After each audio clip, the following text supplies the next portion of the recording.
Hello बच्चों। चलिए प्रश्न को समझते हैं। साबुन के घोल के एक बुलबुले का पृष्ठीय क्षेत्रफल 2 × 10⁻³ वर्ग मीटर है।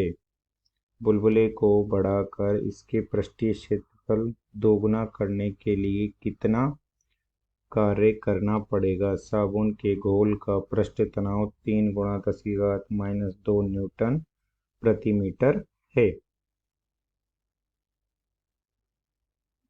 मुख्य अवधारणा में हम देख सकते हैं कि किसी द्रव की खुली सतह एक तनी हुई झिल्ली के समान व्यवहार करती है, क्योंकि इसकी खुली सतह के अणु पर द्रव के अन्य अणुओं के द्वारा एक परिणामी बल अंदर की ओर लगता है, जिससे द्रव की खुली सतह एक तनी हुई झिल्ली के समान व्यवहार करती है।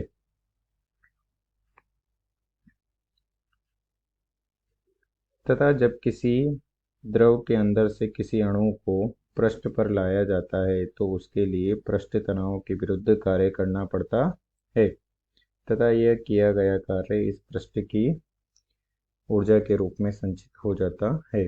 तो जब हम किसी अणु को अंदर से खुली सतह पर लाते हैं तो इसमें उसके पृष्ठीय क्षेत्रफल में वृद्धि होती है, जिससे जिसके लिए इस पृष्ठीय क्षेत्रफल में वृद्धि करने के लिए पृष्ठ तनाव के विरुद्ध कार्य करना पड़ता है, जिसे हम इस प्रकार से प्रदर्शित कर सकते हैं कि नियत ताप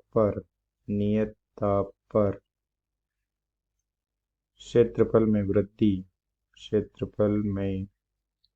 वृद्धि करने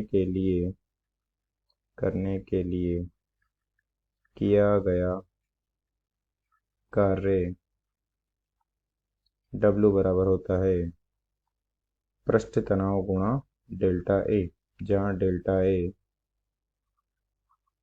पृष्ठीय क्षेत्रफल में खुली पृष्ठीय क्षेत्रफल में वृद्धि है।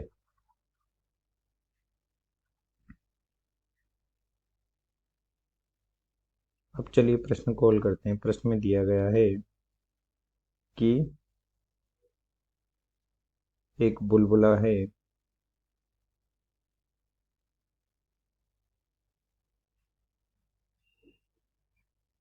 साबुन का बुलबुला का पृष्ठीय क्षेत्रफल A1 बराबर दे रखा है 2 × 10⁻³ वर्ग मीटर। इससे हम 2 गुना पृष्ठीय क्षेत्रफल करना चाहते हैं, तो इस स्थिति में किया गया कार्य कितना होगा? जबकि पृष्ठ तनाव T बराबर दिया गया है 3 × 10⁻² न्यूटन प्रति मीटर।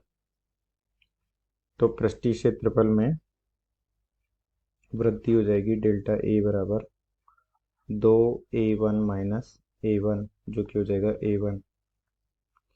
चूंकि यहाँ साबुन का बुलबुला दिया गया है तो हम देख सकते हैं कि पृष्ठीय क्षेत्रफल दे रखा है, तो साबुन के बुलबुले की दो सतह होती है,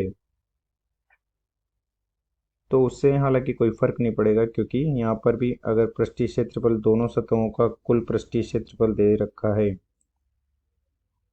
तो कुल पृष्ठीय क्षेत्रफल दे रखा है तब भी ठीक है, यदि नहीं दे रखा है तब भी ठीक है, क्योंकि यदि केवल एक सतह का पृष्ठीय क्षेत्रफल है तो हम इसे 2 से गुणा कर देंगे, तो ये सभी 2 से गुणा हो जाएंगे। हम मानते हैं कि दिया गया केवल एक सतह का पृष्ठीय क्षेत्रफल है, हम ऐसा मानकर चलेंगे। तो हमने इसे 2 से गुणा कर दिया है, क्योंकि साबुन के बुलबुले की 2 खुली सतह होती है। अब ज्ञात करते हैं कि किया गया कार्य कितना होगा। तो W बराबर हो जाएगा T गुणा पृष्ठीय क्षेत्रफल में वृद्धि डेल्टा ए, जो कि डेल्टा ए हो जाएगा A1, और T का मान है 3 गुणा 10⁻², तथा A1 हो जाएगा 2 गुणा 10⁻3, जो कि हो जाएगा 12 गुणा 10⁻5 न्यूटन गुणा मीटर। अतः साबुन के बुलबुले का पृष्ठीय क्षेत्रफल 2 गुना करने में किया गया कार्य होगा 12 गुणा 10⁻5 न्यूटन गुणा मीटर। अतः दिए गए प्रश्न को हमने हल कर दिया है। आशा करते हैं आपको समझ में आया होगा। धन्यवाद।